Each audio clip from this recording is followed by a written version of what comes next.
29ാമത് IFFKയുടെ മുഖ്യവേദിയായ Tagore തിയേറ്ററിലാണ് zag team ഇന്ന് നിൽക്കുന്നത്.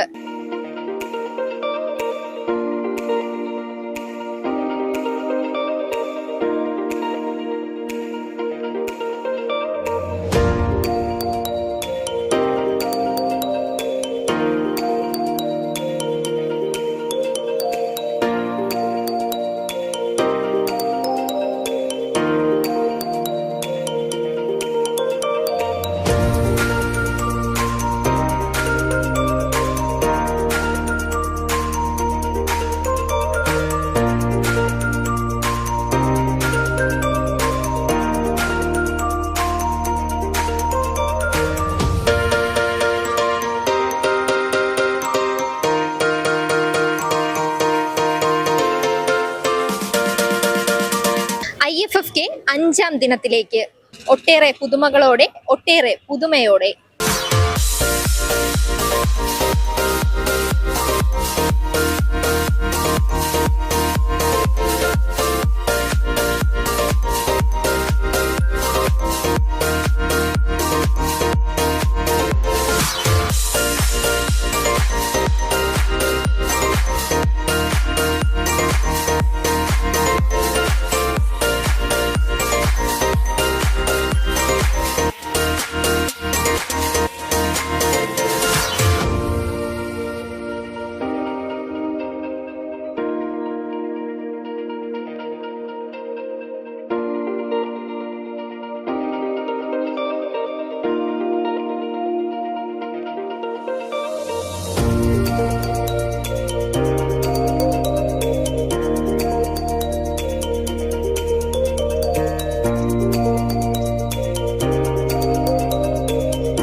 ഇരുപത്തിയൊൻപതാമത് IFFK vibe എങ്ങനെയാണെന്ന് നമുക്ക് കണ്ടിട്ട് വരാം.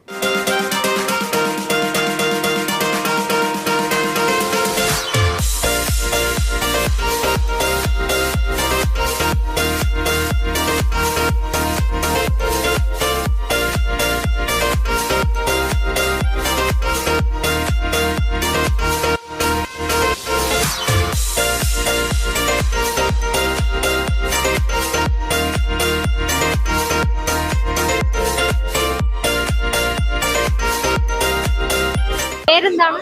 വിശ്വ. സ്റ്റുഡന്റ് ആണോ? ഇല്ല, ഞാൻ ഒരു റാപ്പ് സിംഗർ ആണ്. അത് ശരി. IFFKയിൽ ആദ്യമായിട്ടാണോ വരുന്നത്? ഇല്ല, ഇതിനു മുമ്പ് വന്നിട്ടുണ്ട്. ഇതിനു മുമ്പ് എത്ര പ്രാവശ്യം വന്നിട്ടുണ്ട്? 1-2 വട്ടം വന്നിട്ടുണ്ട്. എങ്ങനെയുണ്ട് ഇപ്രാവശ്യത്തെ IFFK? ഓക്കെ, കുഴപ്പമില്ല.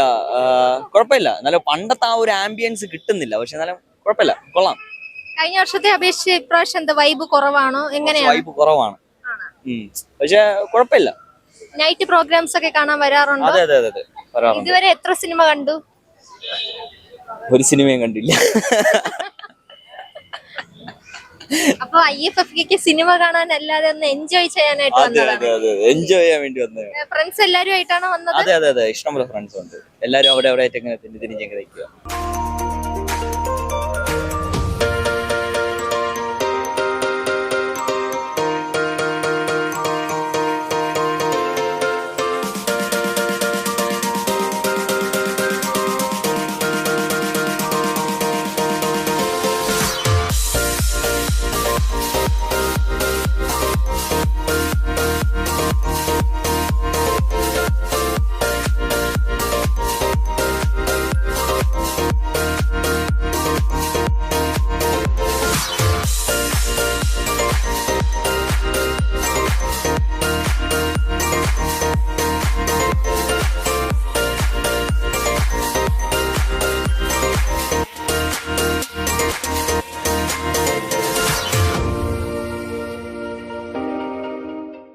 ഇവിടെ എല്ലാ ദിവസവും വേറെ പായസങ്ങളാണ് ഉണ്ടാവുക.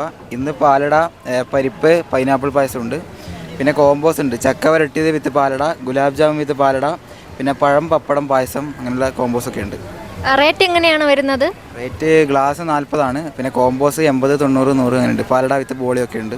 ഇവിടെ വരുന്ന എല്ലാവരും പായസം വന്ന് ടേസ്റ്റ് ചെയ്യാറുണ്ടോ? ടേസ്റ്റ് ചെയ്യാറുണ്ട്. എല്ലാ കൊല്ലവും ഞങ്ങളിവിടെ സ്റ്റാൾ ഇടാറുണ്ട്. അതുകൊണ്ട് അന്വേഷിച്ച് വരാറുണ്ട് ആൾക്കാരൊക്കെ. നൈറ്റ് ഇത് ഓപ്പൺ ആണോ? ആ നൈറ്റ് ഇവിടെ പരിപാടിയൊക്കെ തീരുന്ന ആൾക്കാരൊക്കെ കാലിയാവുന്നവരുടെ ഷോപ്പുണ്ട്.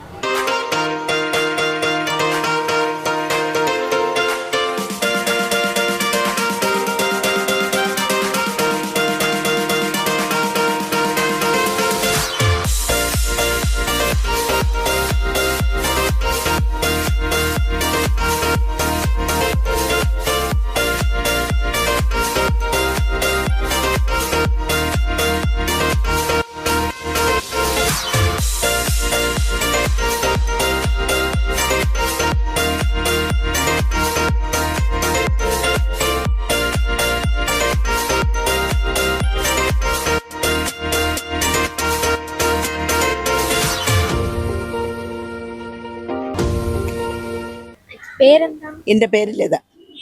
ഞാൻ ശുചിത്വ മിഷൻ തിരുവനന്തപുരം ശുചിത്വ മിഷൻ റിസോഴ്സ് പേഴ്സണാണ്. ഇത് ടേക്ക് എ ബ്രേക്കാണ്. ടേക്ക് എ ബ്രേക്ക് എന്നതുകൊണ്ട് ഉദ്ദേശിക്കുന്നത് വഴിയോര വിശ്രമ കേന്ദ്രം എന്ന് പറയുമ്പോഴത്തേക്ക് വഴിയാത്രക്കാർ അല്ലെങ്കിൽ വിനോദസഞ്ചാരികൾ, പിന്നെ മുലയൂട്ടുന്ന അമ്മമാർ, അങ്ങനെ തുടങ്ങി അവരെ ഉദ്ദേശിച്ചുകൊണ്ടാണ് ഈ ടേക്ക് എ ബ്രേക്ക് എന്നൊരു ഒരു കാഴ്ചപ്പാടിലോട്ട് വരികയും നമ്മുടെ കേരള സർക്കാരിൻ്റെ 101 ദിന കർമ്മ പരിപാടിയിൽ ഉൾപ്പെടുത്തിയാണ് ഇത് ചെയ്തിരിക്കുന്നത്. ഇതിൽ നമുക്ക് ഒരു 3 തലമാണ് ഇതിലുള്ളത് എന്ന് പറയുമ്പോഴത്തേക്ക് അടിസ്ഥാനം, സ്റ്റാൻഡേർഡ്, പിന്നെ ഹൈ ലെവൽ എന്നുള്ള ഒരു 3 ലെവലായിട്ടാണ് ഇത് കൊടുത്തിട്ടുള്ളത്. അപ്പോൾ അതിൽ ഈ അടിസ്ഥാനം വരുമ്പോഴത്തേക്ക് അതിൽ നമുക്ക് ഒരു ശുചിമുറിയും ഒരു യൂറിനലും, അങ്ങനെ ശുചിമുറി എന്ന് പറയുമ്പോൾ രണ്ടേ ഉള്ളൂ. അപ്പോൾ സ്ത്രീക്കും പുരുഷനുമായിട്ട് 2 എണ്ണം, അങ്ങനെ ആ ഒരു ചെറിയൊരു രീതിയിലാണ്. അടുത്ത സ്റ്റാൻഡേർഡ് വരുമ്പോഴത്തേക്ക് അതിനേക്കാളും കുറച്ചുകൂടെ വലിയ രീതിയിൽ 2 ടോയ്ലറ്റും, അതുപോലെ സ്ത്രീക്കും പുരുഷനും 2 എണ്ണം വീതവും, അതുപോലെ യൂറിനലും, പിന്നെ ഒരു വാഷ് ബേസ്, പിന്നെ ഹാൻഡ് വാഷ്, അങ്ങനെ തുടങ്ങിയുള്ളവർ. പിന്നെ അതിൻ്റെ ഏറ്റവും മുകളിൽ വരുമ്പോഴത്തേക്കാണ് അതിനേക്കാളും കുറച്ചുകൂടെ മെച്ചപ്പെട്ട രീതി കഫേരിയ ഉണ്ട് എന്ന് പറയുമ്പോഴേക്കും ഇവർ വന്ന് വാഷ് കഴിഞ്ഞിട്ട് ഇവർക്കൊന്ന് വിശ്രമം, ഒരു ലഘുഭക്ഷണവും കഴിച്ച് വിശ്രമിച്ചിട്ട് പോകാൻ വേണ്ടി ഒരു കഫേരിയ ഉണ്ട്. പിന്നെ മുലയൂട്ടുന്ന അമ്മമാരാണെങ്കിൽ അവർക്ക് ഫീഡിംഗ് റൂം, അങ്ങനെ തുടങ്ങിയുള്ള സൗകര്യമുണ്ട്. പിന്നെ ഇതിന് പുറമെ തന്നെ ഇവർക്ക് ഈ ഭിന്നശേഷിക്കാരാണ് അല്ലെങ്കിൽ അവിടെ വികലാംഗരൊക്കെ വരുമ്പോൾ അവർക്ക് വേണ്ടിയും ഉപയോഗിക്കാവുന്ന രീതിയിലാണ് ഈ ടേക്ക് എ ബ്രേക്ക് അത് പിന്നെ ചെയ്തിരിക്കുന്നത്. അതാണ് ടേക്ക് എ ബ്രേക്ക്. നമ്മുടെ കേരള സംസ്ഥാനം ഒട്ടാകെ, കേരളത്തിൽ ഒട്ടാകെ ഇത് ഉണ്ട്. മോഡൽ വില്ലേജ് എന്ന് ഉദ്ദേശിക്കുന്നത് ഒരു വില്ലേജ് മാതൃകയായിരിക്കണമെങ്കിൽ അതിൽ നമുക്ക് പറയുന്ന വീട് ആഡംബരമായിട്ട് മാത്രം ഇരുന്നാൽ പോരാ. നമ്മുടെ വേസ്റ്റ്, നമ്മൾ ഉൽപ്പാദിപ്പിക്കപ്പെടുന്ന ഓരോ ദിവസവും ഉൽപ്പാദിപ്പിക്കപ്പെടുന്ന വേസ്റ്റ്, അത് വീട്ടിലായിക്കൊള്ളട്ടെ, അല്ലെങ്കിൽ സ്കൂളിലായിക്കൊള്ളട്ടെ, അല്ലെങ്കിൽ വേറെ ഏത് സ്ഥാപനങ്ങളിലായിക്കൊള്ളട്ടെ, ആ വേസ്റ്റ് ഉൽപ്പാദിപ്പിക്കപ്പെടുന്ന വേസ്റ്റ് എങ്ങനെ നമുക്ക് സംസ്കരിക്കാം എന്നതാണ് അതിൻ്റെ ഒരു മോഡലാണ് ഇതിൽ കാണിച്ചിരിക്കുന്നത്. ഇപ്പം വീട്ടിൽ വരുന്ന വേസ്റ്റ് ഇവിടെ വന്ന് അജൈവ മാലിന്യങ്ങൾ പിന്നെ ശേഖരിക്കാൻ വേണ്ടിയാണ് ഹരിതകർമ്മസേന എന്നൊരു സംവിധാനം ഇപ്പോഴുള്ളത്. ഈ ഹരിതകർമ്മസേന വന്ന് ശേഖരിക്കുന്ന അജൈവ മാലിന്യങ്ങൾ, അതിൽ പിന്നെ എല്ലാ വസ്തുക്കളും, അജൈവം എന്ന് പറയുന്ന എല്ലാ വസ്തുക്കളും ഇതിൽ ഉൾപ്പെടും. ഈ വസ്തുക്കൾ കൊണ്ടുവന്ന് നേരെ വരുന്നത് മിനി MCF-ലോട്ടാണ്. ഒരു വാർഡിൽ ഒരു കുഞ്ഞ് ഈ കാണുന്നതാണ് മിനി MCF. ഇതിനകത്താണ് ഈ വീട്ടിൽ നിന്ന് ശേഖരിച്ചുകൊണ്ട് വരുന്നത്. മിനി MCF-ൽ ആണ് അവർ കൊണ്ടുവന്ന് വയ്ക്കുന്നത്. അവിടെ നിന്ന് സെഗ്രിഗേഷൻ ചെയ്യും, തരംതിരിച്ച് 17 ഐറ്റം ഉണ്ട്. നമ്മുടെ പ്ലാസ്റ്റിക് എന്ന് പറയുന്നത് 17 ഐറ്റം ഉണ്ട്. ഇതിനെ 17 ഐറ്റവും തരം തിരിച്ചിട്ട് അവിടെ നിന്ന് നേരെ MCF-ലോട്ട് കൊണ്ടുവരും. മിനി MCF എന്ന് പറയുന്നത് ഇത് MCF ആണ്, മെറ്റീരിയൽ കളക്ഷൻ ഫെസിലിറ്റീസ്. ഇവിടെ വന്നിട്ട് ഇവിടെ നിന്ന് ക്ലീൻ കേരള കമ്പനിയുമായിട്ടാണ് ടൈപ്പ്. ക്ലീൻ കേരള കമ്പനിയുമായിട്ട് ഓരോ പഞ്ചായത്ത് അല്ലെങ്കിൽ മുനിസിപ്പാലിറ്റി ക്ലീൻ കേരള കമ്പനിയുണ്ട്. പിന്നെ ഗ്രീൻ വാംസ് എന്ന് പറയുന്ന ആ ഒരു ഏജൻസിയുണ്ട്. അത് ഏത് ഏജൻസിയാണോ, ക്ലീൻ കേരള എന്ന് പറഞ്ഞാൽ സർക്കാരിൻ്റെ സ്ഥാപനം, സർക്കാരിൻ്റെ പ്രവർത്തിക്കുന്ന ഒരു ഇതാണ് ക്ലീൻ കേരള. മറ്റേതെല്ലാം പ്രൈവറ്റാണ്. അപ്പോഴത്തേക്ക് ആ ടൈപ്പുമായിട്ടുള്ള സ്ഥാപനത്തിൻ്റെ വാഹനം വന്ന് ഈ MCF-ൽ കൊണ്ടുവരുന്ന ഈ അജൈവ പാഴ്വസ്തുക്കൾ തരംതിരിച്ച് ക്ലീൻ കേരള കമ്പനി കൊണ്ടുപോകുന്നു. അതിൽ പ്യുവർ പ്ലാസ്റ്റിക് ഉണ്ട്. Pure plastic clean Kerala company എടുത്തിട്ട് അതിന് എത്ര കിലോയാണോ ഉള്ളത് അതിനനുസരിച്ച് ഇങ്ങോട്ട് നമുക്ക് 10 രൂപ നിരക്കിൽ തിരിച്ചിങ്ങോട്ട് തുക പഞ്ചായത്തിലോട്ട് തരും. ബാക്കി ലെഗസി വേസ്റ്റ്, ഹസാഡസ് ഇങ്ങനെയൊക്കെ വരുന്നതിനെ നമ്മൾ ക്ലീൻ കേരള കമ്പനിക്ക് കൊടുക്കുമ്പോൾ പഞ്ചായത്ത് ഒരു തുക അവർ പറയും 1 കിലോയ്ക്ക് ഇത്ര രൂപയെന്നുണ്ട്. ആ രൂപ അവർക്ക് കൊടുത്താണ് ഇതിനെ കയറ്റി വിടുന്നത്. അതാണ് ഈ നമ്മുടെ MCF. അടുത്ത തുമ്പൂർ മൂഴി എന്ന് പറയുന്നത് അതിനകത്ത് കാണുന്നത് ഒരു 3 ബോക്സാണ്. അത് നമുക്ക് ഈ തുമ്പൂർ മൂഴി മാർക്കറ്റിനകത്ത് നമുക്ക് സ്ഥാപിക്കാം, പിന്നെ സ്കൂളിൽ സ്ഥാപിക്കാം, പിന്നെ ഏതെങ്കിലും പൊതുസ്ഥലങ്ങൾ ബസ് സ്റ്റാൻഡ് ഉണ്ട് അങ്ങനെയുള്ള സ്ഥലങ്ങളിൽ നമുക്ക് ഈ തുമ്പൂർ മൂഴി സ്ഥാപിക്കാം. അപ്പം ഇതുകൊണ്ട് ഉദ്ദേശിക്കുന്നതെന്ന് പറയുമ്പം ഇതിനകത്ത് നമുക്ക് ജൈവ മാലിന്യങ്ങൾ എല്ലാം നമുക്കിതിനകത്ത് നിക്ഷേപിച്ച് ഇതിനകത്ത് നമുക്ക് വളമാക്കി എടുക്കാൻ പറ്റും. കരിയില തുടങ്ങി നമ്മുടെ ഫുഡിൻ്റെ അവശിഷ്ടങ്ങൾ, പിന്നെ ബാക്കി പച്ചക്കറി അങ്ങനെ തുടങ്ങി എല്ലാം അഴുകുന്ന മാലിന്യങ്ങളെല്ലാം നമുക്ക് ഇതിലിട്ട് തന്നെ നമുക്കിതിനെ വേസ്റ്റാക്കി മാറ്റാൻ വേണ്ടി നമുക്ക് വളമാക്കി നമുക്കിതിൽ നിന്ന് എടുക്കാൻ സാധിക്കും. പിന്നെ അടുത്തിന് ഒന്നുകൂടെ അടുത്ത് തന്നെ ഇത് കളക്ടറേറ്റ് സ്കൂൾ എന്ന് പറയുമ്പോഴത്തേക്ക് നമ്മുടെ സ്കൂളിൽ നിന്ന് വരുന്ന കുഞ്ഞ് പേനയുടെ ബോഡി റീഫില്ലർ അങ്ങനെ തുടങ്ങി വരുന്ന പേനയുടേതായാലും കുട്ടികൾ ഉപയോഗിക്കുന്ന ഏത് അജൈവ പാഴ്വസ്തുക്കളായാലും അവർക്ക് അവിടെ ശേഖരിക്കാൻ വേണ്ടിയാണ് ഇതിനകത്ത് കാണുന്ന കുഞ്ഞ് ഇങ്ങനെ ഒരു ഗ്രില്ല് പോലത്തെ ഒരു ഇത് വെച്ചിട്ടുണ്ട്. അതാണ് കളക്ടേഴ്സ് അറ്റ് സ്കൂൾ എന്ന് പറയുന്നത്. ഇതെന്ന് പറയുമ്പോഴത്തേക്ക് STP സീവേജ് ട്രീറ്റ്മെൻറ്റ് പ്ലാന്റ് എന്ന് പറയുമ്പോഴത്തേക്ക് നമ്മുടെ അതും സ്ഥാപനങ്ങളിലാണ്, വീടുകളിലല്ല, സ്ഥാപനങ്ങളിൽ, ഹോസ്പിറ്റല്, സ്കൂളുകൾ അങ്ങനെ തുടങ്ങിയുള്ള സ്ഥാപനങ്ങളിൽ ഒരു ദിവസം നമ്മുടെ ഇത് കണക്കിൽ കവിഞ്ഞുള്ള വരുന്ന പിന്നെ ഗ്രേ വാട്ടർ ഉൽപ്പാദിപ്പിക്കപ്പെടുന്നെങ്കിൽ അതിനെ ട്രീറ്റ് ചെയ്ത് പോകുന്ന ഒരു സംഭവമാണ്. ഇത് നമുക്ക് ട്രീറ്റ് ചെയ്ത് കഴിഞ്ഞിട്ട് നമുക്കിത് ചെടികൾക്ക് ഉപയോഗിക്കാം, നമുക്ക് നിർമ്മാണ പ്രവർത്തനങ്ങൾക്ക് ഉപയോഗിക്കാം, പിന്നെ അതിനൊക്കെ തുടങ്ങി നമുക്ക് ഈ സീവേജ് ട്രീറ്റ്മെൻറ്റ് ഇത് ക്ലീൻ ചെയ്യുന്ന ജലം നമുക്ക് ഉപയോഗിക്കാൻ വേണ്ടി പറ്റും.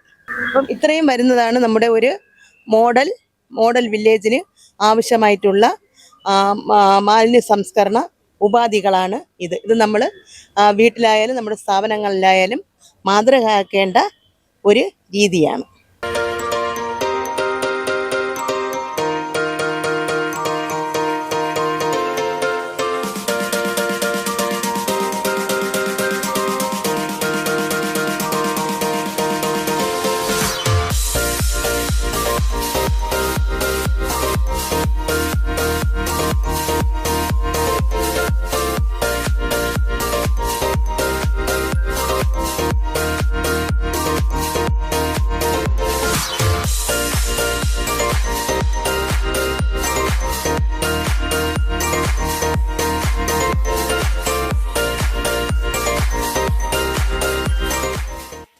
ഹായ്, ഞാൻ 2017 കാഞ്ചി എന്ന് പറഞ്ഞ എൻ്റെ സംരംഭം തുടങ്ങുന്നത്. ഞാനൊരു IT പ്രൊഫഷണലാണ്. ഇതെൻ്റെ പാഷനായിട്ട് തുടങ്ങിയതാണ്. പിന്നെ വ്യൂവേഴ്സിനെ സപ്പോർട്ട് ചെയ്യണം എന്നുള്ളൊരു ആഗ്രഹത്തോടെയാണ്. പിന്നെ അവിടെ പോയി നേരിട്ട് അവരുടെ അവസ്ഥ കണ്ടിട്ട് വ്യൂവേഴ്സിനെ സപ്പോർട്ട് ചെയ്യണം എന്നുള്ള രീതിയിലാണ്. പിന്നെ ഞാനത് കൂടുതൽ അതൊരു ബിസിനസ്സായിട്ട് തന്നെ സ്റ്റാർട്ട് ചെയ്യണം, കൂടുതൽ അവരെ സപ്പോർട്ട് ചെയ്യാൻ, എനിക്ക് കൂടുതൽ സെയിൽസ് നടക്കണം എന്നൊക്കെ ഉള്ള ഒരു രീതിയിലാണ് പിന്നെ ഞാൻ മുന്നോട്ട് കൊണ്ടുവന്നത്. പിന്നെ ഇടയിൽ കുറച്ച് എനിക്ക് സ്റ്റോപ്പ് ചെയ്യേണ്ടി വന്നിട്ടുണ്ട്. പിന്നെ ഞാൻ വീണ്ടും പിന്നെ റീസ്റ്റാർട്ട് ചെയ്തത് എൻ്റെ ഓഫീസിൽ തന്നെ എക്സിബിഷൻസ് ഉണ്ടായിരുന്നു. അങ്ങനെയാണ് വീണ്ടും റീസ്റ്റാർട്ട് ചെയ്തത്. അപ്പം IFFKക്ക് യാദൃശ്ചികമായിട്ടാണ്, പെട്ടെന്നൊരു ഇമ്പൾസീവ് ഡിസിഷൻ ആയിരുന്നു സ്റ്റോൾ എടുക്കുക. അപ്പം എല്ലാവരും നിരുത്സാഹപ്പെടുത്തി, ഇവിടെ മൂവ്മെന്റ് ഉണ്ടാവില്ല, സാരി ആരും വാങ്ങാൻ സാധ്യതയില്ല എന്ന്. ഫസ്റ്റ് ടൈമാണ് IFFKയില്. അപ്പോൾ പക്ഷേ പ്രതീക്ഷയിൽ മോശമല്ല, പ്രതീക്ഷയിൽ ബെറ്റർ ആണ്. പിന്നെ പലരും സാരി ഒരു ഇമോഷനാണ് എല്ലാവർക്കും. എനിക്ക് എബോവ് 90% ലേഡീസിനും സാരി ഒരു ഇമോഷനാണ്. പിന്നെ ഇവിടെ കൂടുതലും സാരീസ് ആണ് ഞങ്ങൾ സെയിൽ ചെയ്യുന്നെങ്കിലും പിന്നെ ഇപ്രാവശ്യം IFFK ആയതുകൊണ്ട് ഞങ്ങൾ ടോപ്സ് എടുത്തിട്ടുണ്ട്. പക്ഷെ സാരീന് ആണ് ഡിമാൻഡ് കൂടുതൽ. ഇന്ന് 5 ദിവസമായിരിക്കുകയാണ്. അപ്പൊ ഇവിടെ വരുന്നവരെല്ലാം സാരിയാണോ ടോപ്പാണോ ഏറ്റവും കൂടുതൽ ഇവിടെ നിന്ന് പർച്ചേസ് ചെയ്യുന്നത്? സാരിയാണ് മെയിൻലി. ഞങ്ങൾ ഫേസ് ചെയ്യുന്ന ചാലഞ്ച് എന്ന് വെച്ചാൽ, ഞങ്ങൾ വിചാരിച്ചതെന്ന് വെച്ചാൽ എൻട്രൻസിന്റെ അടുത്തായതുകൊണ്ട് കുറച്ച് എക്സ്പോഷർ കൂടുതലായിരിക്കുന്നു. പക്ഷെ കമ്പാരിറ്റീവ്ലി ആ സൈഡാണ് ക്രൗഡ് വന്നു പോകുന്നത്. അതിന്റെ ഒരു പ്രശ്നം ഞങ്ങളെ ഇമ്പാക്ട് ചെയ്തിട്ടുണ്ട്. അപ്പം ലേഡീസ് കൂടുതലും അതുവഴി വരുന്ന സിനിമ കാണുന്നു, അവർ അതുവഴി ഫുഡ് സ്റ്റോൾസിലൊക്കെ കയറിയിട്ട് അവർ അതുവഴി പോകും. ഇതുവഴി വരുന്നവർ മാത്രമാണ് കണ്ടിങ്ങോട്ട് കയറുന്നത്. അങ്ങനെ ഒരു പ്രശ്നമാണ്.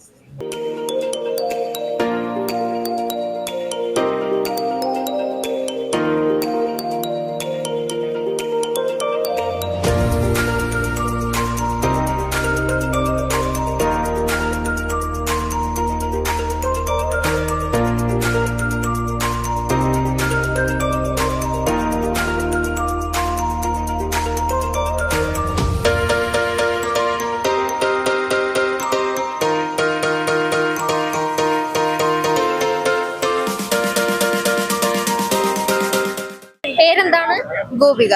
പഠിക്കുവാണോ? അതെ. IFFK ആദ്യമായിട്ടാണോ വരുന്നത്? ഫസ്റ്റ് ടൈം വരുന്നത്. അതെ. സിനിമയൊക്കെ കണ്ടായിരുന്നോ? കുറെ സിനിമ കണ്ടായിരുന്നു. ഞങ്ങൾക്ക് ഇത് ഇന്ന് 5th ഡേ ആണ് ഞങ്ങൾ വരുന്നത്. എത്ര സിനിമ കണ്ടു ഇതുവരെ? ഞങ്ങള് ഒരു 2-3. ഏത് സിനിമയായിരുന്നു ഏറ്റവും കൂടുതൽ ഇഷ്ടമായത്? എനിക്ക് അപ്പുറം. ഇനി വരും ദിവസങ്ങളിൽ ഇവിടെ ഉണ്ടാവോ?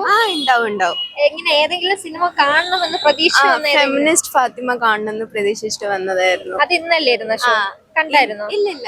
ഇനി 3 മണിക്കുള്ള ഷോക്ക് പോണം. അത് വെയിറ്റിംഗ് ആണ്. അതിനു വേണ്ടി വെയിറ്റ് ചെയ്തോണ്ടിരിക്കുക. നിങ്ങളെ ഫ്രണ്ട്സ് എല്ലാരും കൂടെ ഒന്നിച്ചാണോ വന്നത്? ഇല്ല, ഞങ്ങള് കോളേജ് എല്ലാരും കൂടി ഒരുമിച്ചാ വന്നത്. കോളേജിൽ എല്ലാരും ഉണ്ട്. ഇവിടെ IFFK വൈബ് ഫസ്റ്റ് ടൈം വന്നിട്ട് എങ്ങനെയുണ്ട്? നല്ല എക്സ്പീരിയൻസ് ആയിരുന്നു ഞങ്ങൾക്ക്. മീൻസ് സ്റ്റോറി ഇങ്ങനെയും ഡെലിവർ ചെയ്യാൻ പറ്റുമെന്ന് മനസ്സിലായത് ഇവിടെ വന്നപ്പോഴാണ്. അടുത്ത വർഷം വരണമെന്ന് ആഗ്രഹിക്കുന്നു. ഉറപ്പായിട്ടും ഉണ്ട്, വരണമെന്നുണ്ട്.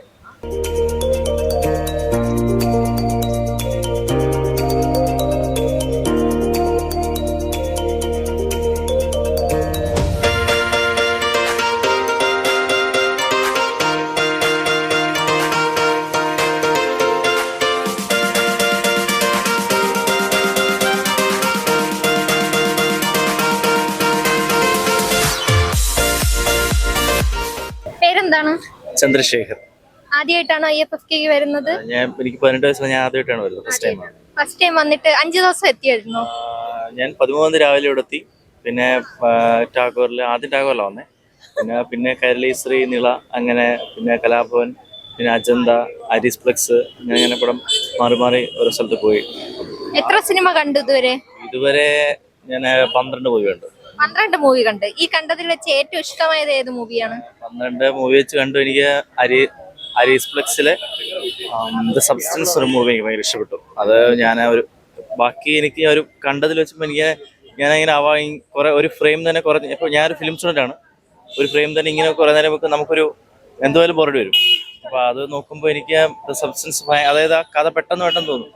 അപ്പം ഞാൻ വലിയ തിയേറ്ററാണ്. നമ്മൾ പെട്ടെന്ന് ആ കഥയിലോട്ട് അങ്ങ് ഇമ്പാക്റ്റ് ആവും. അത് സത്യം പറഞ്ഞാൽ ഭയങ്കര വയലൻസും എനിക്ക് നോക്കാനും വന്നു. അതുപോലെ ഒരു ഭയങ്കര പടം എനിക്ക് ഞാൻ ഇൻവോൾവ് ആയി. പിന്നെ അത് കഴിഞ്ഞ് ഇന്നലെ രാത്രി ഇവിടെ വെച്ച് പടം കണ്ടു, മെസ്സി ബാഗ്ദാദ് എന്ന് പറഞ്ഞത്. ബാഗ്ദാദ് മെസ്സി, അത് ഭയങ്കര ഇമോഷണൽ ആയിരുന്നു. ഏതെങ്കിലും സിനിമ കാണണം എന്ന് പറഞ്ഞ് നല്ല പ്രതീക്ഷയോടെ വന്ന ഏത് സിനിമയാണ്? അതെനിക്ക് all we imagine as light. അത് ഇന്ന് കാണണമെന്നുണ്ടായിരുന്നു. OTT വന്നിട്ട് കാണാൻ പറ്റിയില്ല. പക്ഷെ ഞാൻ രാവിലെ റിസർവ് ആയിട്ട് നാളെ റിസർവേഷൻ ഫുള്ളായി. അപ്പോൾ എനിക്കൊന്ന് കാണണമെന്നുണ്ട്. ഇനി അടുത്ത അങ്ങനെ ഷോ കാണണമെന്നുണ്ട്. ഫസ്റ്റ് ടൈം IFFK വന്നിട്ട് ഇവിടുത്തെ വൈബ് എങ്ങനെയാണ്? ഫസ്റ്റ് ടൈം എൻ്റെ അച്ഛനാണ് ഇതിങ്ങനെ എപ്പോഴും വരാറുള്ളത്. അപ്പം ഞാനാലേക്ക് എന്തുകൊണ്ട് എനിക്ക് വരാൻ പറ്റുന്നില്ല. പിന്നെ മനസ്സിലായത് ID ഇട്ടണമെങ്കിൽ 18 വയസ്സാവണം. ട്രിവാൻഡ്രത്താണോ താമസം? അല്ല, എൻ്റെ വീട് മാവേലിക്കര, ആലപ്പുഴ. അപ്പം പിന്നാണ് ഇവിടെ ഞാൻ സൗത്ത് ഇന്ത്യൻ ഫിലിം അക്കാഡമിയിൽ ജോയിൻ ആയി ഫിലിം എഡിറ്റിംഗ് പഠിക്കുക. അപ്പോൾ അവിടെ നിന്നാണ് ഇങ്ങനെ ഡെയിലി നിർബന്ധമായിട്ട് പോകണമെന്ന് പറഞ്ഞു. അപ്പോൾ IFFK എന്താ പോവാം. പിന്നെ പല തിയേറ്റർ എങ്ങോട്ടാ സ്ഥലമൊന്നും എനിക്കറിയത്തില്ല. പിന്നെ ഓരോ സ്ഥലത്ത് ഇങ്ങനെ പോകുമ്പോൾ ഇപ്പോൾ ഇന്നലെ രാത്രി ഭയങ്കര നാടൻപാട്ടും ഭയങ്കരമായിട്ട് ഇവിടെ വലിയൊരു വൈബായിരുന്നു. എനിക്ക് ഞാനൊക്കെ പാട്ട് പാടാൻ പറ്റി. നല്ലൊരു എക്സ്പീരിയൻസ് ആണ്. ഇനി ഞാൻ തുടർന്നും അടുത്ത IFFK വരാൻ പ്ലാൻ ഉണ്ടോ? തീർച്ചയായിട്ടും. ഇനി ഇപ്പോൾ 29 അല്ലേ, ഇനി എത്ര ഉണ്ടോ ഞാൻ അത്രയും എനിക്ക് വരാൻ പറ്റുന്നതാവുന്നല്ലേ ഞാൻ വന്നോണ്ടിരിക്കും. എനിക്ക് ഭയങ്കര ഇഷ്ടപ്പെട്ടു. I am very happy to conduct അല്ലെങ്കിൽ പാർട്ട് ഓഫ് ദിസ്.